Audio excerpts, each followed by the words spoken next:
Hey everyone, thinking about starting your cruise in San Juan? Please do, because it's one of my favorite ports.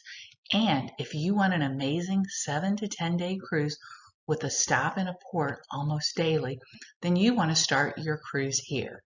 Let's get started. We really like starting in San Juan and would do it again in a heartbeat for several reasons. One, the cruise lines offer great itineraries with many islands to choose from. Usually there are 5 to 6 port stops with only one sea day, so that makes for a lot of sightseeing in a short time. Two, getting flights to San Juan is pretty easy for Americans. It's a U.S. territory and therefore no custom lines or passports are needed. Three, getting to the cruise terminal is also easy. It's a short taxi ride from the airport. And four, the boarding process was good and relatively efficient, and so was the debarkation process. When's a good time to cruise? Pretty much any time, since cruising from San Juan runs year-round due to its relatively temperate climate. Our two sailings were 7 day cruises to the Southern Caribbean. The first one was in April and the second one was in November, and we had wonderful weather in both cases. The main reason we love sailing from San Juan were the fantastic itineraries. Options include Southern and Eastern Caribbean cruises on the major lines such as Celebrity, Disney, Norwegian, Royal Caribbean, and Viking. And then there are several more unique options, a transatlantic, going to the Bahamas or the Panama Canal, that are offered by the luxury and ultra-luxury cruise lines such as Disney, Norwegian, Oceania, Regent Seven Seas, Windstar, and Viking. A typical Southern Caribbean itinerary will include ports from the U.S. Virgin Islands or the British Virgin Islands, St. Martin's, St. Kitts, St. Bart's, St. Lucia, Barbados, Antigua, Guadeloupe, or Dominica, or others that take you directly to Aruba, Curacao, Bonaire, and Trinidad and Tobago. As I said, lots of possibilities and islands to explore. Getting to Puerto Rico is just a short flight away. It is the busiest airport in the Caribbean with more than 10 million passengers annually, so that means you can easily find daily nonstop flights from major U.S. cities such as Miami, Orlando, Atlanta, Houston, or Chicago, to name a few. And for U.S. citizens, Puerto Rico is a U.S. territory, so it's just like traveling to another state. No passport is required, but please check your cruise ship's ID requirement so you'll know if you need to bring along your passport. I've listed several U.S.-based airlines that serve San Juan, and depending upon your city of departure, you might have to connect to one of the airline's hub cities. And for international travelers, San Juan also welcomes those airlines as well. And remember, when you book a flight to San Juan, its airport code is SJU. Once you arrive, deplane, and get your luggage, it's time to head to your next destination, the cruise terminal or your hotel.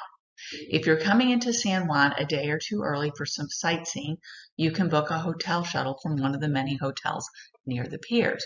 Or if you arrive on your day of departure, you can take a taxi directly to one of the two cruise terminals.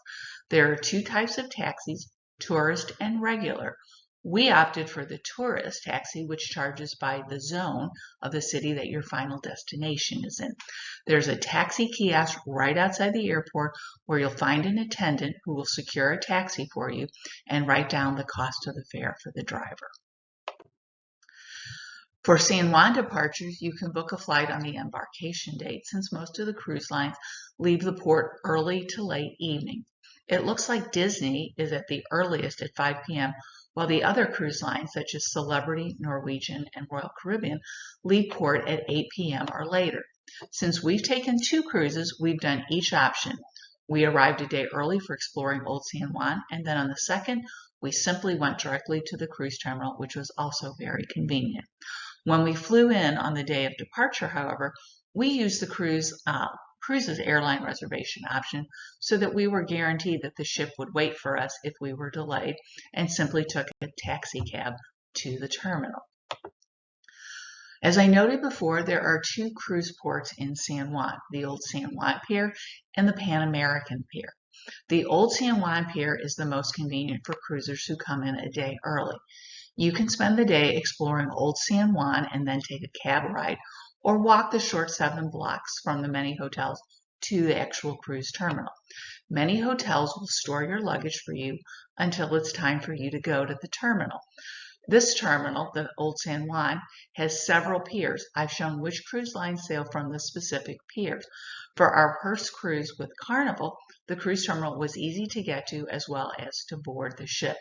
As many popular and luxury cruise lines sail from this location, you may want to keep this one in mind when choosing your next vacation. The Pan American Pier is located across the canal from the Old San Juan terminal and principally serves Celebrity, Disney, and Princess cruise lines. This cruise port is also easy to get to from the airport and a little bit less crowded than the Old San Juan port. The boarding process here is also very easy. We were a later arrival. We came in around 5 p.m. and sped through the process. Both cruise terminals are good options, so the cruise line you book will determine your departure port. If you have any questions about which cruise terminal you need to go to, you can call 787-723-2260, which is the San Juan Cruise Port, to confirm your departure location. If you choose to spend a day in San Juan before your cruise, you should book a hotel. We've done this option and really loved exploring Old San Juan before leaving for the cruise. You have more flight flexibility if you arrive a day early before boarding the cruise ship, and there's lots to do in Old San Juan just by simply taking a walking tour of the city.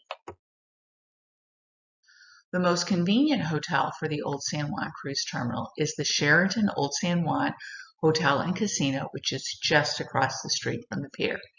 Other options include the Casablanca Hotel or the Decanter Hotel.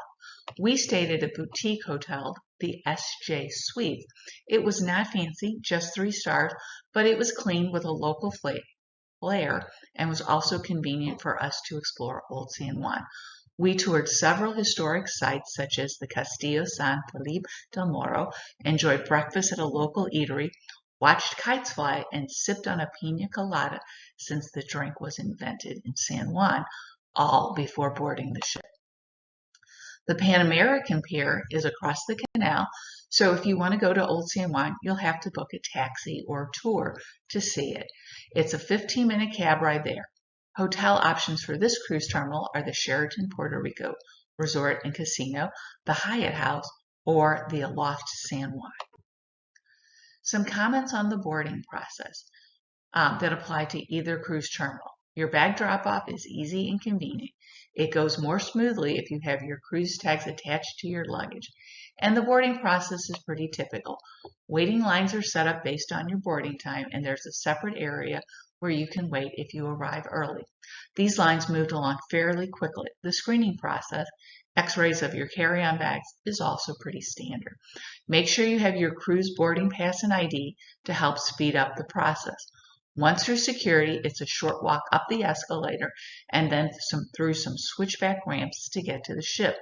For our day of departure cruise, we were late check-in, as I said before, so we had to carry our luggage and could not check them with the porters. Luckily, we are light packers and had easy access to elevators. We really like starting our cruise in San Juan for several reasons. Great itineraries, ease in getting into San Juan, a short cab ride to either cruise port, and an organized boarding and debarkation process. I hope you consider cruising from San Juan in your future, and thanks for watching.